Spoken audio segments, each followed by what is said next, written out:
Papalakpak ang ating Panginoon. Hallelujah. Yes. Now it's time to be blessed by the Word of God. And thank God for our brother that he prepared tonight. Bigyan po natin ng malakas na palakpak ang Panginoon sa buhay ng ating kapatid na si Brother Jerwin.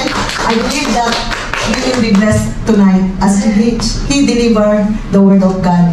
Amen. Ang salita ng Panginoon ay the Word of God is everlasting. Heaven and earth shall pass away, but the Word of God will last forever. Amen. Kaya patuloy tayo na magporsige na magsilbi sa ating Panginoon and continue to strengthen our relationship with God. We call now our Brother Jerry.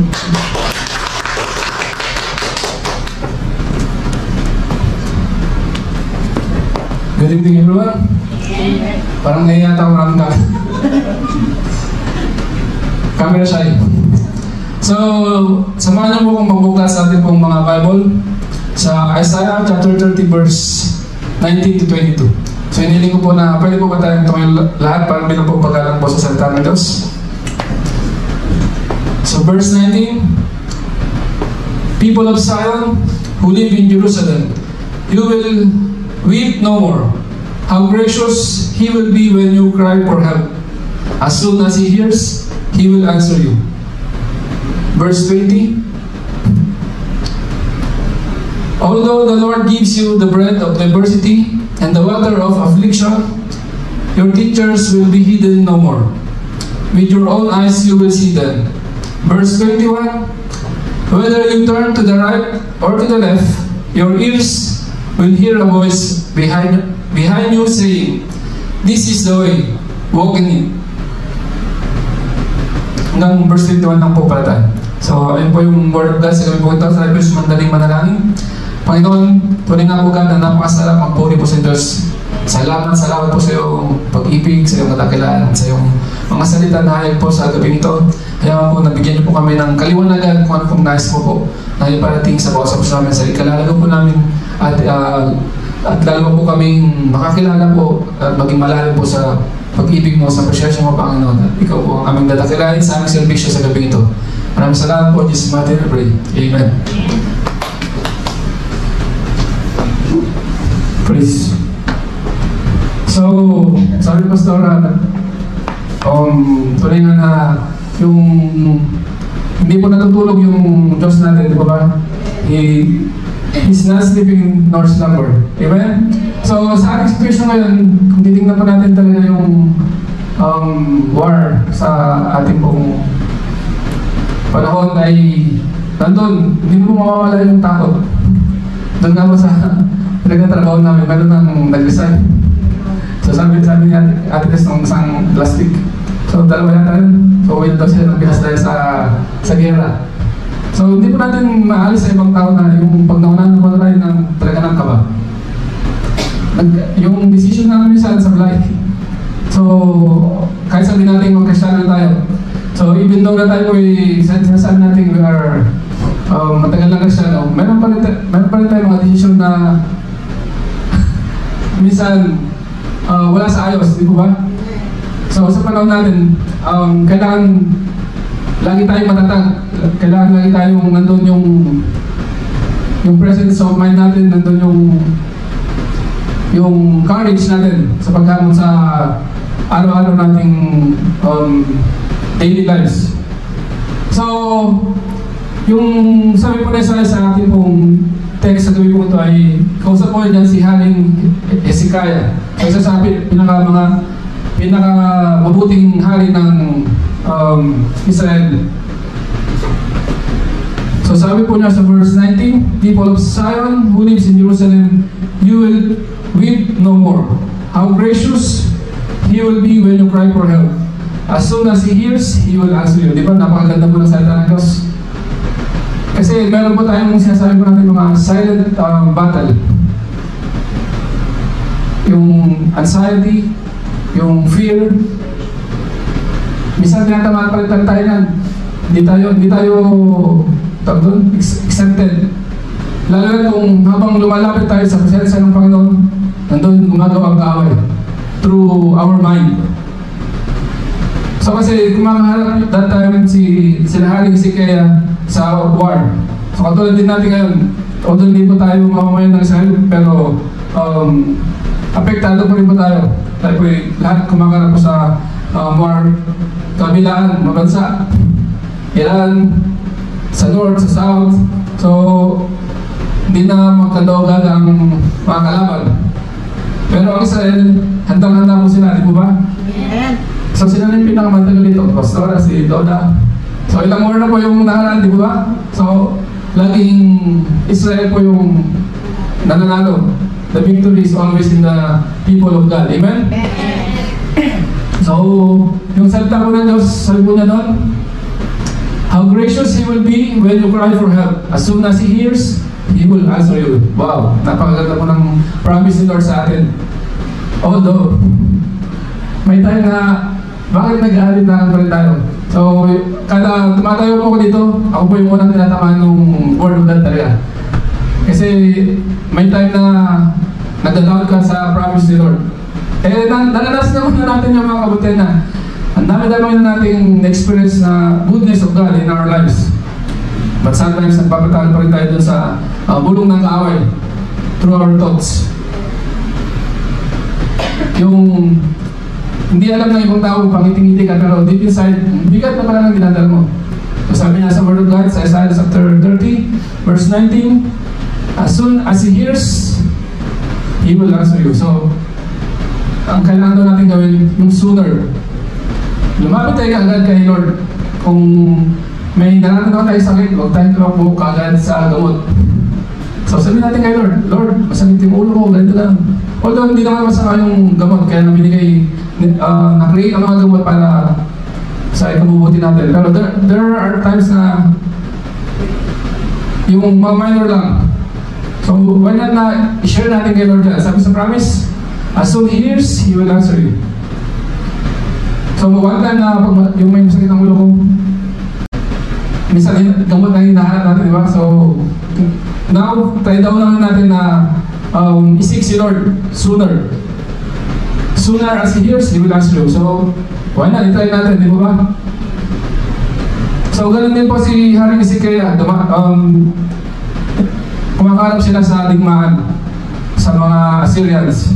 So, that time, gumawa rin siya ng isang desisyon na hindi kagandahan. Humingi siya ng tulong sa hari ng Egypt. Sa Paraon, yung laging pinabagin ni Pastor Paraon. So, imbis na mag-seek siya ng help kay Lord, so umanap siya sa hari ng Egypt. So, once na sinabi ni Isaiah sa kanya, so when you cry for help, as soon as He hears, He will answer you. So, nandun na nung time na siya po ay nanalangin na at humingi ng help kay Lord, alam niyo ang ginawa ni Lord? Nag-send siya ng angels para sila yung pumuksa doon sa mga kalaban nila. Pero yun, wala silang kapagod-pagod, wala silang ginawa, hindi sila pinagpawisan. So si Lord ang gumawa ng way para magtagumpay sila sa war. So ganoon din po tayo, minsan hindi po natin maarok yung kakayahan ni Lord. Yung isip po natin ay wala sa kalingkingan ng kanyang knowledge. Kasi minsan gusto nating malaman mo ano yung plan ni Lord. Minsan hindi kaya ng isip po natin. So pero ang sabi niya dito sa Word of God, kailangan lang nating lumapit. At hayaan natin si Lord yung gumawa ng way. Minsan, meron talaga mga situation na hindi natin kayang i-handle. For example, dito, yung war na. Ano yung pwede natin gawin? Sumali tayo sa army. So, ang pinagdabi sa ating magagawa ay yung prayer po natin. We seek help for God, for protection, guidance. Hindi lang po para sa sarili natin, kundi po para sa buong Israel. Amen? So, minsan, ang nangyayari sa atin pong mga decision in life, kahit na tayo po ay nagkakamali, pero yung promise ni Lord, Wow, napakabuti.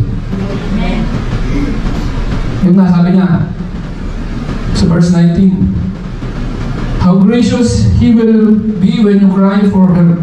Yung talagang, yung kumbaga, nanginginig na yung tuhod mo, hindi ka na makalakad spiritually o emotionally.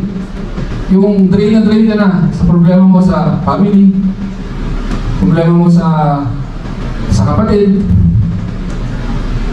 sa in-laws, problema mo sa trabaho, problema mo sa marriage life, di ba ba? Hindi po excited ang mga Kristyano sa mga bagay kong ito. Kasi nakakala ng iba, pag Kristyano ka na, straight na yung takbo ng buhay mo. So hindi po. Alam po natin yun. Yung hindi ka makatulog sa gabi. So kakaisip na kung ano ba yung maging solusyon ng problema mo. So ito yung promise ni Lord. Let's cry for help. And as soon He hears, He will answer you. Napakagandang pangako ng Lord sa atin. So sabi niya sa verse 20 and 21, although the Lord gives you the bread of adversity and the water of affliction, your teachers will be hidden no more. With your own eyes you will see them. Verse 21, when you turn to the right or to the left, your ears will hear a voice behind you, saying, this is the way, walk in it. So, may mga landas po tayo minsan na hindi po tayo sigurado kung ano po yung nilalakaran po natin. Yung parang naliligaw tayo mentally, emotionally, lalo na nung time na wala kang trabaho. Yung nagkaka-panic attack ako, yung ang hirap puminga. Kasi sabi ko, ilang buwan na walang trabaho. Hindi ako makahanap-hanap ng marililiban, etc. etc. Kumbaga, ang trabaho ko noon, Friday, Saturday, once a week. Eh, maghanap din ako malilinisan, ang layo naman. Tapos, time pa yun ng immigration, nagkaitip ng immigration. So, nandiyan ako sa plan, mag-isa ko. Mga dami-dami lang pumapasok sa isip mo, yung mga talagang tinitirahan ng kaaway. Yung sa gabi, hindi na makatulog kasi nakakaisip mo. Kumbaga, parang frustrated ka. Tapos, ang pinakainisip ko, nahiya ako kay Mrs. kasi siya lang nagtatrabaho. Tapos ako sarap buhay, tulog. Kumbaga yun. Pero, by the grace of God, yun nga, merong, kahit pa paano, merong binibigay si Lord na trabaho. So, once na hinayaan natin yung kaaway na paglalawan yung isip natin, doon pumapasok yung anxiety, yung panic attack, fear, ano ba? Depression, yan. Stress, yung tumataas na yung blood pressure mo. O kaya, anemic ka na kasi hindi ka na nakakatulog, mawawala yung dugo mo. Di mo ba? So, everyone face a battle in life. So, may kinakailangan talagang kinaharap. Pero talagang napakabuti ni Lord yung mga pangako na habang nadi-discover natin, wow, sarap magtiwala sa Kanya, sarap damdamin yung mga promises ni Lord. Minsan kaya tayo disappointed din. Minsan yung expectation natin sa ibang tao din. Kumbaga, nililevel natin expectation natin sa ibang tao sa kay Lord. Eh yung ibang tao, yung promises nila, minsan hindi tinutupad, di ba ba? Oo na, magbabayad ako sa susunod na katapusan. Marami ng katapusan yun. Kumbaga, nagkakaroon tayo ng trust issue. Di ba ba? Minsan, nagiging ka rin yung level natin kay Lord kung hindi binibigay yung prayer natin ni Lord. Nagkakaroon din tayo ng trust issue. Di ba? So, although na marami na tayong experience ng goodness niya, pero dumarating talaga. Hindi po nawawala yun. Pero the Word of God is powerful. Na siya nagpapalakas natin habang binabalik-balikan natin yung mga pangako na doon lumalakas yung spiritual life natin. Yung mga nangihina, sila ay lalakas. Yung ang kailan? Give thanks. Yung ayun daw, yung mahina, nalakas yung poor, magiging mayaman.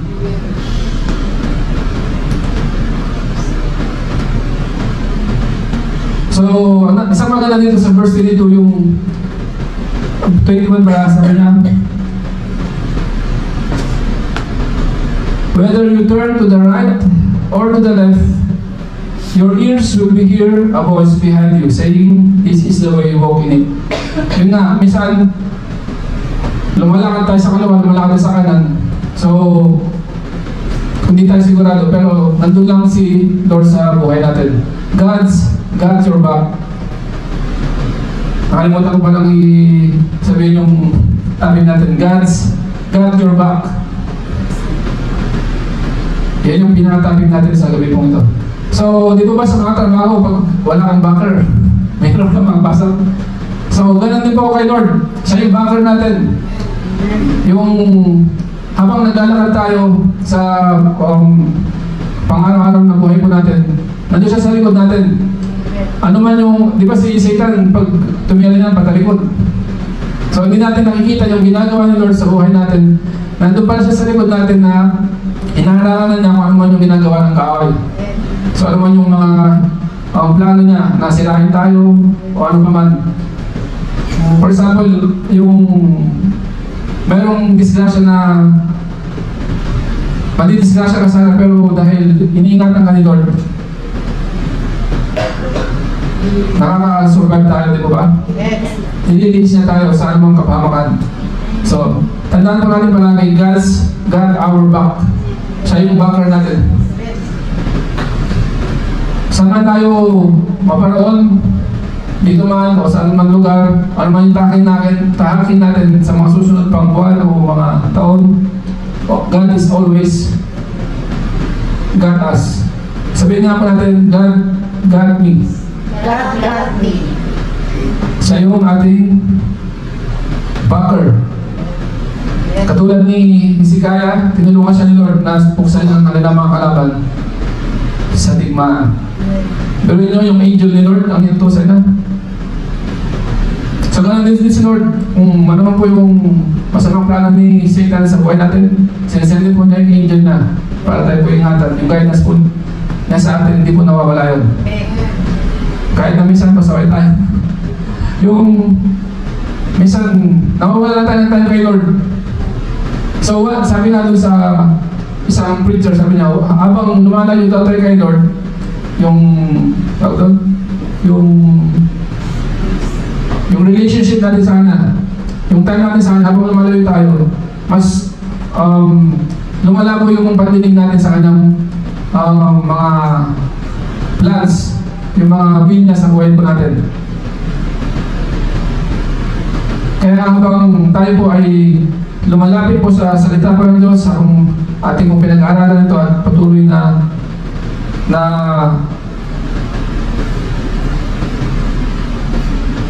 ating pong narinig ang kanyang mga salita, yung mga promises po niya. Pero wala pa rin pong silbi yun kung di po natin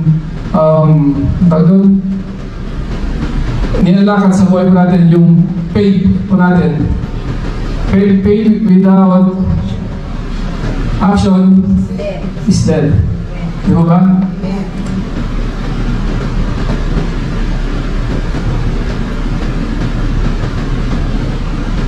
So, whether you turn to the right or to the left, your ears will hear a voice behind you saying, this is the way, walk in it. So, nandun lang si Lord palagi sa atin, sa likuran natin. Lahat ng mga plano natin sa buhay, yung mga nilalakaran po natin, yung sa family po natin, sa trabaho po natin, nandun lang siya sa atin. Lalo-lalo na kung palagi tayong lumalapit sa Kanya. Yung sinashare natin yung kung ano man yung nasa isip natin, sinashare po natin yung outcome, yung mga trials po natin, lahat. For example, sa mag-asawa, kung wala kayong communication, di ba, anong nangyayari? Di ba, naglalamig? So, doon din po kay Lord, kailangan po natin yung constant communication sa Kanya. The more we communicate to Him, the more we will know His plans and His promises. Especially the verse 19. How gracious He will be when you cry for help. As soon as He hears, He will answer you. So ano man po yung mga alalahan natin sa buhay, nandyan lang siya. Naghihintay kung ano man yung sasabihin natin. Alam niya na yung mga pangailangan natin, pero kailangan natin i-voice out sa Kanya. Hindi katulad ng sa mga magulang. Minsan, kahit alam na ng magulang yung pangailangan ng anak, di ba, hinihintay niyo yung mga anak na magsabi sa inyo. Nandun na, yung feeling na yung relationship nyo lalong lumalapit. Ako kasi nung bata ko, hindi ako pala sabihin ng mga anong kailangan ko sa nanay-tatay ko. Kaya, especially sa tatay ko kasi nandun siya sa abroad. Ang hirap yung relationship na sa sulat lang. Sulat pa, ilang linggo pa bago dumating. Di ba ba? So, hindi masyadong na-develop yung relationship namin as children and father. Lalong-lalo na doon sa bunso namin. Kumbaga, medyo malayo yung relationship. Pero, habang nagiging mature na tayo sa pag-iisip, mentally and spiritually, so doon natin nakikilala yung parents natin. Nagiging close na kayo, tapos nasasabi mo na rin yung gusto mo. Yung dating tahimik na ako doon sa gilid, pero ngayon, kumbaga, pagkausap ko ng tatay ko, iba na. Kumbaga, doon na yung improvement ng relationship ko natin. So, ganun din po kay Lord. Habang lagi tayo lumalapit sa Kanya, doon nag-improve yung relationship natin as Son and our Father, Lord Jesus Christ. Amen? Amen. So, lagi po natin nalandahan, God's got our back. God's got our back. Amen? So, kung nandun, dumarating po tayo sa kinakarap po natin ng takot, depression, anxiety, problems, trials, ano po man yan, financial problem, God's got our back. Amen? So, yun lang po yung maikling word of God na nais ko pong share sa labang ito. Naway, ito po'y tumimo sa ating mga puso na God's got our back. Amen? Amen.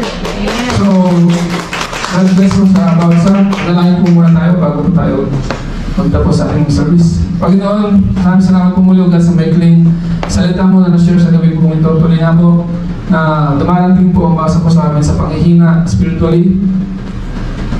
Kaya po Lord na sa pamagitan ng salita sa iyong pangako sa gabi ito, lalo po kami magtiwala po sa inyo, Diyos, na panghawakan po namin ito, na gawin po namin sandata sa alam pong gawa ng kaaway o God sa aming pong mga buhay. Alam po namin, ito po ang plano mo, Diyos, kami po yung maging matagumpay ng mga Kristiyano. Maraming salamat po sa iyong pangako na naayos sa gabi ito na kami po ilalo pong maging matatag na mga Kristiyano at maging ilaw ng sanlibutan ito, Panginoon. Hindi lang po sa mga pamilya po namin, sa mga kaibigan, sa mga relatives po namin, dahil po nakakilala po sa inyo, Panginoon. Sila ay mabot po namin patungo po sa iyong paanan. At sama-sama po kami maglingkod sa inyo, God, na ikaw lang po aming pupurihin sa sambahin mula noon at magpakailanman, O Diyos. Kaya ako po, God, i-bless mo po ang bawasa po sa amin ng every needs, O God, ang sino po nangangailangan ng reconciliation, ang lahat po ng needs po, materially, financially, nang bawasa po sa amin sa gabi nito, pinagkakatiwala po namin sa Diyos. At ngayon pa lang, ay amin na pong inaangkin ang kasagutan po, God. Gaya po ng impako sa Isaiah 30, verse 19, na kapag narinig mo po ang amin pong daing, o amin po mga panalangin, nandun ka upang sagutin po ito, God. Maraming salamat po, God, sa gabi nito. Sa iyo po namin pinagkakatiwala ang lahat ng pabulit po sa salamat. In Jesus' mighty name we pray. Amen.